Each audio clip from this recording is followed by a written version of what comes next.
In the name of Allah, the most beneficent, the merciful. Dear students, Assalamu alaikum to all of you. Today on 2nd of July 2020, I am going to deliver the lesson Hawa from subject Urdu for 5th class students at page number 63.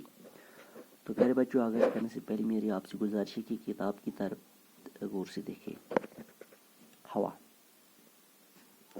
जब हम सांस लेते हैं तो नाक और मुंह के ज़रिए हवा हमारे फेफड़ों में दाखिल हो जाती है। हवा को हम देख नहीं सकते लेकिन महसूस ज़रूर कर सकते हैं। अगर आप फुटबॉल खेलते हो तो आपको मालूम होगा कि फुटबॉल में पंप से हवा भरने की ज़रूरत पड़ती है। इसी तरह साइकिल की ट्यूब में भी हवा भरी रहती है। क्या आपने कभी सोचा है कि ये हवा क्या चीज़ है? हवा कई अज्जा का आमीज़ा है। ऑक्सीजन और नाइट्रोजन इसके दो अहम जुज़ हैं। ज़मीन के इर्द गिर्द की हवा में 21% ऑक्सीजन और 78% नाइट्रोजन गैस होती है।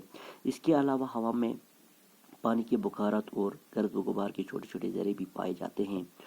एक और गैस कार्बन डाइऑक्साइड भी हवा में शामिल होती है, अलबत्ता इसकी मिकदार बहुत ही कम होती है। तो प्यारे बच्चों, इस वक्त आज जो हमारी लेसन हवा है, ज़रूरी लेसन है, क्योंकि हवा एक ऐसी चीज़ है जो हमारे लिए बहुत ही ज़रूरी है। तो प्यारे बच्चों, जब हम सांस लेते हैं तो बेशक मुंह और नाक के ज़रिए जो हवा है हमारे फेफड़ों में दाखिल होती है।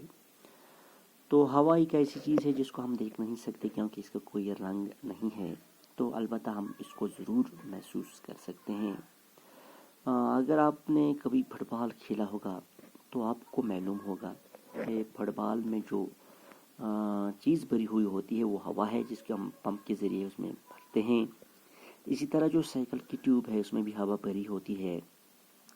क्या आपने बच्चों कभी ये सोचा कि जो ये हवा या ये क्या चीज़ है? तो प्यारे बच्चों, हवा ये कई अज़्ज़ा का आमीज़ा है, बना हुआ है, जिसमें ऑक्सीजन और नाइट्रोजन है जो इसके दो अहम जुज़ हैं। तो ज़मीन के इर्द गिर्द जो हवा है इसमें 21% परसेंटेज जो है ऑक्सीजन की और 78% जो है नाइट्रोजन की है। तो इसके अलावा बाकी कुछ चीज़ भी, यानी जिसमें पानी के कुछ बुखारात है, गर्द व गुबार के ज़रे भी हवा में पाए जाते हैं।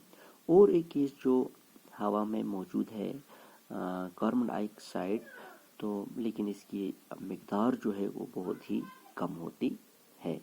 तो प्यारे बच्चों, जहाँ तक आज हमने पढ़ा, इस दौरान अगर आपको कहीं भी कुछ प्रॉब्लम हो जाती है तो व्हाट्सएप के ज़रिए मेरे साथ शेयर करें, तो मैं अपनी तरफ से भरपूर कोशिश करूँ कि आपकी इस प्रॉब्लम को सॉल्व करूँ। तो इंशाअल्लाह रहमान अगली वीडियो में हम इससे आगे पढ़ते हैं। तो तब तक के लिए मैं आपसे इजाज़त मांगता हूँ। अल्लाह